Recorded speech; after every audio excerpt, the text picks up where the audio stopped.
La nueva serie de Netflix basada en la vida de Ed Gein forma parte de la trilogía de Monsters de Netflix, que retrata la vida de diferentes personajes reales que marcaron un antes y un después en la historia de Estados Unidos para mal. Tras ver los 8 capítulos que conforman esta nueva temporada, tienes que hacerte las siguientes preguntas. ¿Qué significa el cameo del trío de Mindhunter? ¿Son los mismos actores de la serie los que interpretan al resto de asesinos como Ed Kemper o Charles Manson? ¿Qué significa la escena final en el porche de Ed Gein con su madre? ¿Cuál es la siguiente historia que veremos adaptada por Ryan Murphy y Ian Brennan? ¿Cuáles son las diferencias entre la serie y la historia real? Pero la más importante de todas, ¿ha valido la pena este viaje? Hablemos de todo eso y mucho más en este video análisis de Monster, la historia de Ed Gein.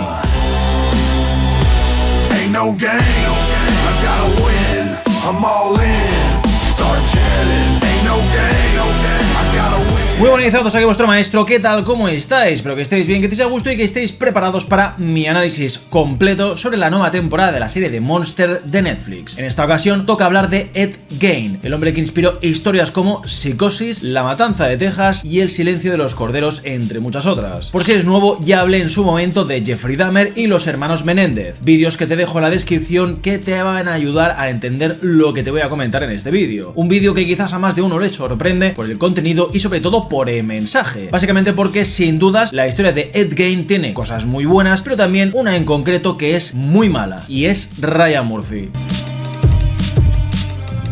Charlie Hunnam interpreta a uno de los asesinos más despiadados de los Estados Unidos, un hombre que a día de hoy sigue poniendo los pelos de punta con la cantidad de atrocidades que hizo. Lo que muestran en la serie sobre cómo era su casa y lo que hizo allí es real. Desde órganos sexuales, muebles tapizados con la piel de sus víctimas, necrofilia y vestidos de piel humana formaban parte del que a día de hoy sigue siendo uno de los asesinos en serie más importantes de la historia. Charlie Hunnam está pletórico, o sea, eso es innegable. Creo que su interpretación ha sido espectacular, ya que se ha dedicado al papel de la misma forma que Evan Peters hizo con Jeffrey Dahmer, en Cuerpo y Alma. Yo os invito a que os veáis la serie en versión original subtitulada, porque sinceramente este es uno de esos casos donde es indefendible el trabajo que han hecho los actores de doblaje. Y mira que respeto muchísimo la profesión, pero hostia, en esta serie no hay color. Yo entiendo que vivimos en una época donde cada uno puede ver el contenido como le dé la gana. Nadie te va a juzgar por eso, pero sí que es cierto que, hostia, hay matices y una interpretación que no tiene nada que ver lo que es la versión original con la versión doblada. Sobre todo en lo que son estos tipos de serie, ¿vale? O sea, yo es algo que te recomiendo. El doblaje, en este caso en concreto, son la noche y el día. Yo a Charlie lo descubrí en Sons of Anarchy, que es una de mis series favoritas, que durante 7 temporadas me regaló una historia increíble que a día de hoy no he vuelto a ver más. Y me refiero a una historia tipo mafioso, de traiciones, de conspiraciones y sobre todo de acción, donde los moteros sean los protagonistas. Sí que es cierto que tuvimos Mayans MC, que es una secuela buenísima, que además tenéis analizada en el canal, al menos en sus primeras temporadas, pero poquito más. Y esto lo digo porque es que Charlie es un actorazo y en esta serie lo demuestra. Me encanta que a pesar de lo guapo que es, haya podido interpretar a un tipo que da muy mal rollo en todo momento, con cada palabra que sale de su boca que es perturbadora. Ed Gein, igual que muchos, es producto de su infancia y de sus traumas. Por lo que sabemos, Charlie Hunnam estudió una cinta única grabada sobre el asesino en serie que nadie más que él ha escuchado, y donde a raíz de eso supo sacar esta interpretación que hemos visto en la serie. La interpretación de un hijo de padre alcohólico y madre creyente y rígida que lo atormentó toda su vida, castigándole y censurándole cualquier tipo de actitud inapropiada que pudiese tener el chaval, o por ejemplo ese despertar sexual bastante turbio. Por un lado, la serie es la clásica historia de asesinos en serie que explora el pasado, explora los traumas y explora hacia dónde tiró toda su vida. Terminas los 8 episodios con la clara percepción de que Ed Gein es una víctima de su propia infancia, donde su madre se acabó convirtiendo en una figura autoritaria que generó una serie de traumas y heridas que provocaron esa necesidad imperiosa en Ed de mantenerla junto a él toda su vida. Cuando Augusta murió por ese derrame cerebral, Ed se quedó completamente solo en una granja que apenas podía mantener en condiciones, teniendo que hacer algún que otro trabajillo para sacarse unas perrillas. Esto le llevó a intentar crear, como todo hijo traumado, abandonado y dependiente, pues a una viva imagen de su madre. Esto es lo que ha funcionado en la serie, la parte macabra, la parte donde entiendes a la perfección que Ed Gein no era más que un niño en el cuerpo de un adulto muy perturbado. Este niño dependiente, a pesar del maltrato y la rudeza de su madre, sentía un apego y una necesidad imperiosa de tenerla a su lado para siempre. La caracterización de Charlie me ha gustado mucho, incluso tiene ese párpado caído que tenía Ed Gein, y a pesar de ser evidentemente mucho más guapo que el personaje real, no quita que su interpretación interpretación haya sido excelente en todos y cada uno de los episodios, incluso cuando es mayor. Nos ha mostrado a un hombre que a primera vista parece inocente y que tiene una curiosidad morbosa por lo grotesco, la muerte y las vísceras. Me ha parecido increíble que Netflix haya sabido retratar tan crudamente toda la parte monstruosa de Ed sin cortarse un pelo, ¿eh? Nos mostraban cómo preparaban los cuerpos de sus víctimas para el posterior desollamiento, además de mostrarnos cómo utilizaba las pieles para disfrazarse de mujer y sentirse como su propia madre. Al final, el punto de la historia se reduce a la conversación que tiene con Kristin Jorgensen, una actriz transgénero de su época que tiene una larga conversación con Ed, que por lo visto se siente transgénero por todo lo que ha hecho. Y creo que aquí Kristin aparece para poner el punto sobre la i. Hace una distinción muy clara que creo que es muy importante. No por ponerte la piel de una mujer encima implica que lo seas, sino que más bien eres un ginefílico, una persona que se siente tan excitado por el cuerpo femenino que desea estar dentro de él. Por eso Ed Gein ha hecho todo lo que ha hecho a lo largo de su vida. Y creo que nos ha quedado clarísimo que a raíz de una madre controladora, Ed Gein necesita sentir esa presencia constante a lo largo de toda su vida, porque es que al igual que un niño sentía la curiosidad morbosa por lo sexual y también por los cuerpos femeninos. Esto lo hemos visto en todas sus víctimas y en cómo las trata, en cómo se fascina por las historias que lee sobre Ilse Koch y también la forma en la que seduce y se siente atraído por Bernice. Todo porque tiene una especie de complejo de Edipo que lleva a Ed a satisfacer a una madre que incluso desde el más allá le vigila y le dice lo que tiene que hacer y cómo lo tiene que hacer. Por eso la escena final en el porche, cuando ya está muerto, Ed se reencuentra con su madre, ya que todo esto no ha sido más que un viaje de muerte y exhumación para intentar vivir para siempre con una mujer que fue en realidad la única mujer que le amó. Básicamente porque madre solo hay una y como el amor de una madre, pues no hay nada en el mundo. Digamos que eso es lo que se suele decir en este tipo de casos. Cuando alguien es acusado de un asesinato atroz o eres un monstruo como Ed Gein, la única persona que sería capaz de amarte como a uno más es tu madre. Digamos que es un tipo de amor primordial que es lo que siempre ha querido un personaje como Ed, a pesar de no saber que necesitaba otra cosa. Y es que al final todo lo que ha aprendido Ed a lo largo de su vida ha sido el de un amor asfixiante, opresor y salvaje como el de su madre, algo que le ha llevado a realizar actos como estos para poder canalizar todo eso. Esa Jezabel que Augusta tanto le repite a su hijo durante toda su vida se refiere a esa falsa profetisa que en el Nuevo Testamento inducía a la inmoralidad y al pecado. Digamos que es una visión llena de prejuicios sobre las mujeres y cómo todas ellas son pecaminosas en todas sus vertientes. La madre tenía tela, ¿eh? Esto digamos que llevó a Ed Gein a generar esta especie de fascinación por lo prohibido y por aquello que jamás podría tener. Por eso se ponía las pieles de sus víctimas y de paso hacía lo que hacía. Ahora bien, ¿se ha hecho un buen trabajo mostrando la realidad del personaje? ¿O de nuevo hemos tenido una romantización excesiva que no ha llevado a ningún lado? Este aclaro que es mi videoanálisis y como cualquier análisis la subjetividad es la característica más importante. Y esto lo comento porque siempre leo a gente que por escuchar una opinión parecida o igual que la suya se reafirman diciendo que en ese vídeo se ha sido súper objetivo con lo que se está diciendo. Pues permíteme puntualizarte que va a ser que no. Lo que es objetivo es lo que está basado en datos, como el elenco actoral que participa en la serie, los guionistas, los directores o la plataforma donde se distribuye la historia. Lo que es subjetivo es mi análisis y lo que también es subjetivo es la interpretación que han hecho Ryan Murphy y Ian Brennan. Sinceramente estoy un poco cansado de la romantización de los asesinos en serie, o sea, esto lo digo porque a mí Jeffrey Dahmer de momento me parece la cúspide de esta saga de monstruos. La serie de los hermanos Menéndez, si has visto mi vídeo, sabes que me pareció bastante insulsa en general y que estaba llena de cosas como las que peca Ed Gein, romantizar y sexualizar a personajes que a priori, pues cuidado, no son así. Ojo, no critico el cuerpazo que tiene Charlie Hunnam, vamos, ni de coña. Lo que sí critico es que el último episodio no cierra para nada una historia que ha sido bastante torpe en su narrativa. Creo que el primer capítulo además es extremadamente flojo y no consigue enganchar con su historia. Al menos a mí ha costado que me gane como espectador, ya que la forma de narrar los hechos,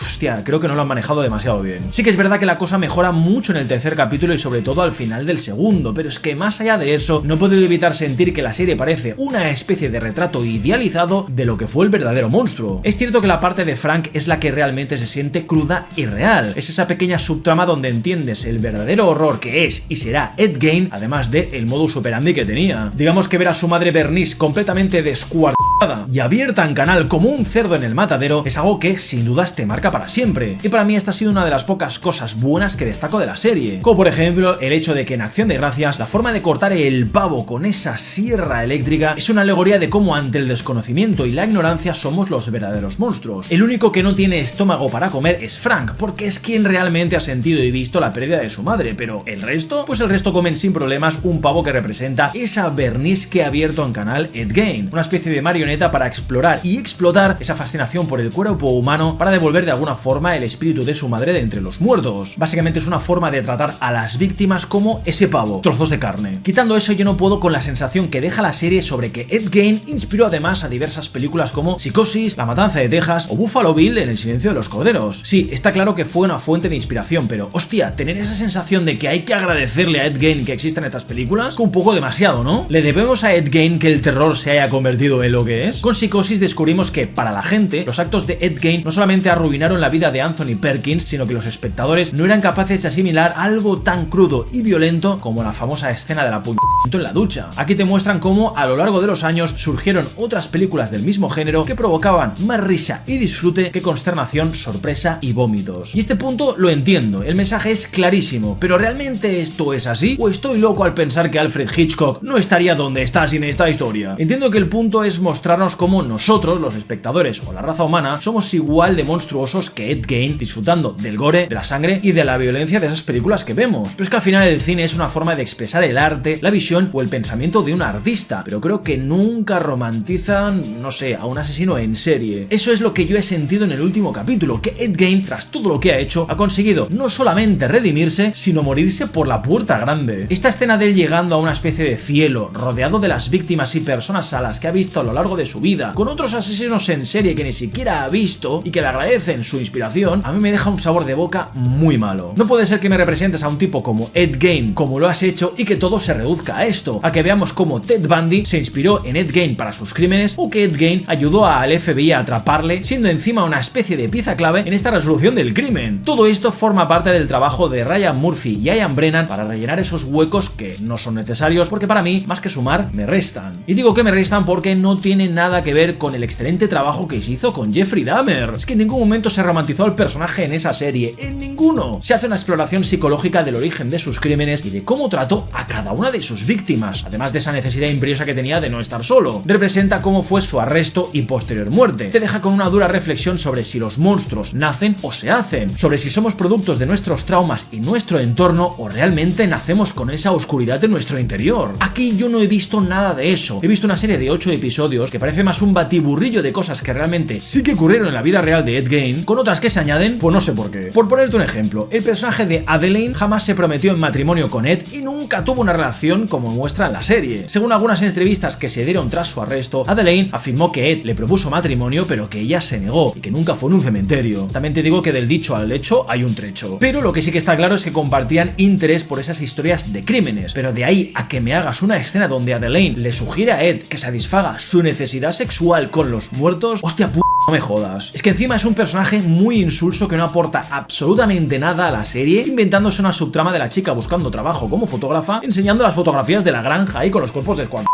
Todo esto termina en una conversación de Adelaine hablando con Ed cuando está ahí a punto de morirse, afirmando que ella también tiene algo oscuro en su interior después de haberte olvidado de ella hace varios capítulos. De verdad, para inventarte cosas, no lo hagas así. Prefiero 1000 veces la historia del episodio 6 de Dahmer, la que sigue a Tony, que es una de las víctimas del carnicero de Milwaukee, que sabemos era sordomuda y que es perfecto para mostrarnos de lo que era capaz Dahmer y sobre todo de lo que carecía. Aquí, por mucho que la historia de Bernice o la de la tabernera, Mary Hogan, estén bien retratadas, ¿cómo cojones van y me hacen dos escenas de Ed disparándoles a bocajarro sin que nadie se entere de nada? A Bernice, por lo que sabemos, la disparó en la trastienda, algo que habría sido menos evidente y un poquito más sutil, pero de ahí a hacerlo ahí en la entrada a plena luz del día delante de una gasolinera y a pie de calle, hostia, me parece absurdo. Creo que es un torpe retrato de un asesinato procurado por un niño y no un adulto que, pues sabemos, no está en sus cabales. Lo único interesante de la serie y que ni siquiera te muestran cómo la rapta es la pobre Evelyn Hartley, la niñera que en la vida real desapareció sin dejar rastro y que a día de hoy sigue siendo un misterio cómo murió. Creo que la serie al final ha sido una especie de batiburrillo de teorías y rumores en torno a la figura de Ed Gein que han servido básicamente para escribir esta historia. Y no me malinterpretes, una serie de este tipo, incluso de drama histórico, debe tener ciertas licencias. Lo entiendo perfectamente. Tengo claro que esto no es un documental, es una serie basada en hechos reales donde, evidentemente, hay que rellenar huecos como sea y con lo que sea. Pero puedes hacerlo muy bien como en Dahmer o puedes hacerlo bastante mal como en Ed Gein. La serie se sostiene sin dudas por la interpretación de Charlie Hunnam y sobre todo por lo expositiva que es con las muertes, descuartamientos y necro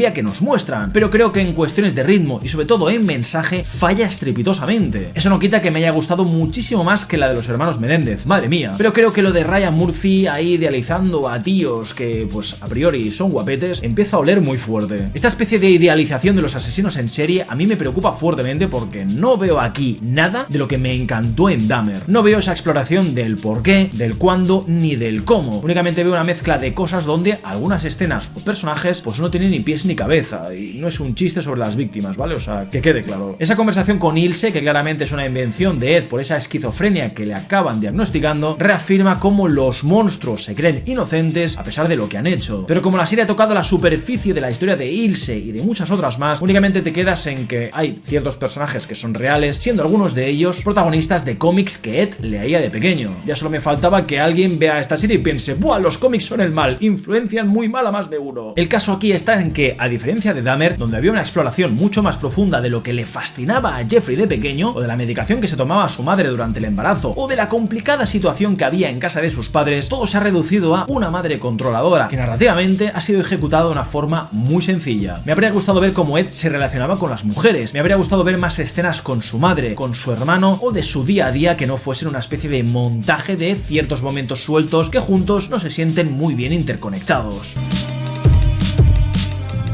Lo peor para mí ha sido, sin dudas, lo de Mindhunter. Y no quiero exagerar esto, pero es que Mindhunter me parece una de las mejores series que tiene Netflix actualmente, además de ser una de las mejores series de la historia, o sea, pero sin problemas, ¿eh? Esto, pues para mí ver esta representación, por un lado, me ha llevado a sentirme como el meme de Leonardo DiCaprio.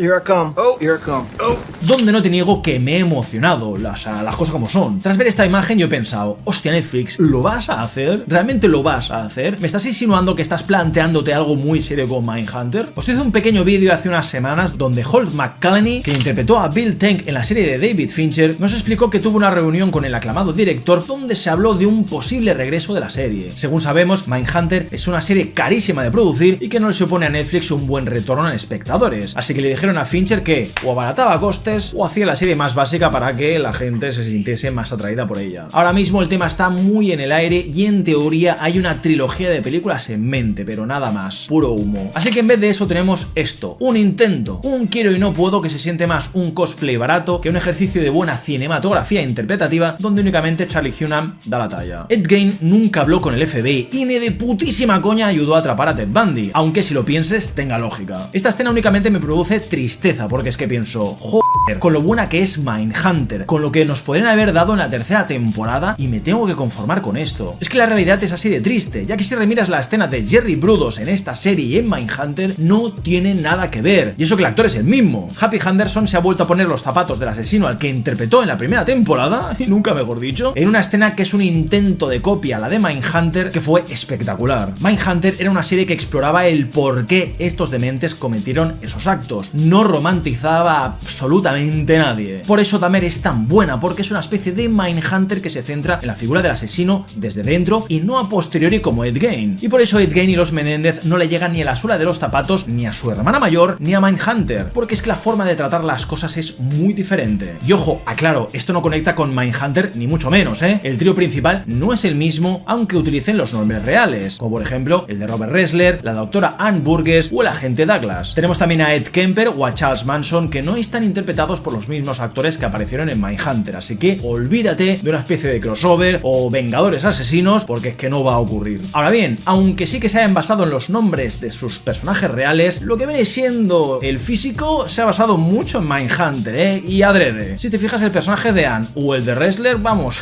es que ni siquiera han disimulado ese corte de pelo, nada que ver con el personaje real. ¿Esto qué te ha parecido a ti? O sea, déjamelo en la caja de comentarios porque tengo mucho interés en saber qué opina la gente que vea este vídeo y también a mis suscriptores que me vean. Al menos para mí no ha cumplido en ese aspecto y no me funciona el hecho de que sea un homenaje o una conexión que hayan querido tener con una de las óperas primas de este género. Como os he comentado antes, el personaje de Adelaide tiene un añadido que no es real, como la propuesta de matrimonio en un cementerio o que accediese a casarse con Ed, además de buscar trabajo de fotógrafa ahí fuera del pueblo. Tampoco se tienen pruebas de que Ed usase una motosierra para matar a sus víctimas, por mucho que tengamos este plano en la ferretería de Bernice o esos dos cazadores que se cruzan con él en medio del bosque, nunca se documentó algo así. De Kristen Jorgensen Sen se encontraron artículos de prensa y noticias que hablaban sobre el cambio de sexo de la actriz que seguramente fascinaron a Ed Gein, pero no la tomó como ejemplo de absolutamente nada. Y si quieres saber más, te dejo en la descripción un artículo de la propia Netflix que te habla de este tema. Lo que ha estado bien representado, creo yo, ha sido la muerte de su hermano, a quien jamás realizaron una autopsia y que apareció muerto cerca del incendio forestal de la granja. Como era la época que era, pues había cosas que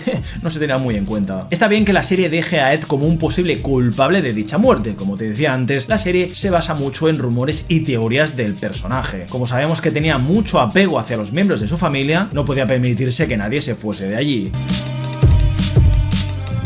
Para quien no lo sepa, ya se ha confirmado la cuarta temporada que se va a inspirar en el personaje de Lizzie Borden, la famosa asesina del hacha que asesinó a hachazos a su padre y a su madrastra. Resulta que sufría abusos por parte de su padre. Otra cosa es ya la leyenda que gira en torno a esta chica. Desde 2015 existe una serie protagonizada por Christina Ricci y una película de Chloe Sevigny y Kristen Stewart. No sabemos la fecha exacta de estreno, pero podemos especular que a este ritmo el año que viene vamos a poder verla, ya que entre Ed Gein y los hermanos Menéndez únicamente ha pasado un año. Tendremos de nuevo a Ryan Murphy y a Brennan como showrunners y escritores que ya tienen casting confirmado. Ella Beatty interpretará a Lizzie Borden, mientras que Rebecca Hall será la madrastra y Vicky Krieps la criada de la casa. Como es una historia situada en 1892, tendremos un contexto social y político muy diferente al que hemos visto en Ed Gein, así que no niego que pinta interesante cuanto menos, pero la verdad, viendo lo que han hecho con Ed Gein y la romantización que estoy sintiendo desde la serie de los hermanos Menéndez, me siento bastante escéptico en general. Que sí, que entiendo perfectamente que Ed Gein era una víctima de sus circunstancias, que nadie controló ciertas actitudes que tenía de pequeño y que su hogar no era el mejor donde pudiese crecer. Entiendo que todo lo decidió por sí mismo y que tiene una carencia emocional enorme de cómo saber tratar a los demás. Pero creo que a diferencia de Dahmer no hemos tenido ninguna exploración psicológica del asesino, no hemos empatizado con ningún personaje ya que apenas aparecen en pantalla, o no hay un hilo conductor como si existía en Dahmer, donde teníamos a Jeffrey por un lado, a su padre por el otro y a Glenda siendo la voz de las víctimas.